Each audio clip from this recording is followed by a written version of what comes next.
العشاء البنين ما يحلى كان بلمة العائلة اللي تجمع الصغير والكبير على المحبة والضحكة، وإن شاء الله ديما ملمومين في الخير. وتوا يلا تبعوني باش نطيبوا العشاء متاع هاللمة المزيانة. للماريناد متاع الدجاج نحطوا كعبتين ياغورت طبيعي، ملح، زعتر، فلفل أكحل، كركم، فلفل أحمر، ثوم وشوية زيت.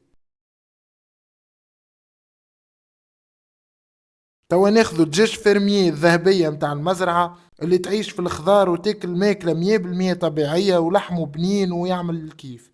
نشوشتوهم ونصبوا فوقهم الماريناد اللي حضرناها. نحطوا في وسطها ثوم، ونزيدوا ورقة رندو كليل، ونخليوها ترتاح وتشرب الفاح متاعها بالكدا.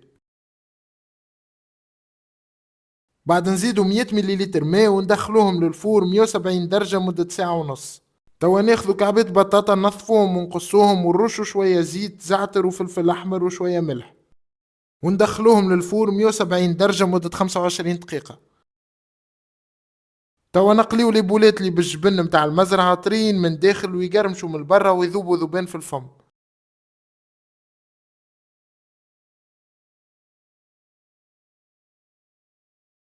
وتوا باش نحط لي تندرز دو داند متاع المزرعة طريين وبنين برشا.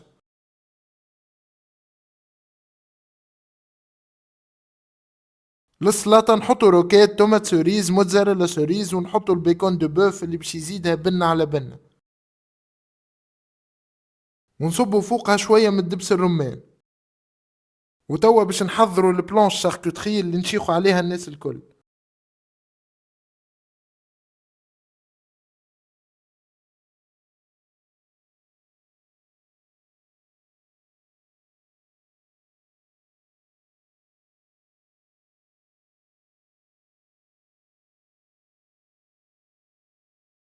وهكا نكونوا تحصلنا على عشاء بنين مع لمة العائلة المزيانة، وإن شاء الله ربي يفضل لكم عائلاتكم الكل، وإن شاء الله ديما فرحانين.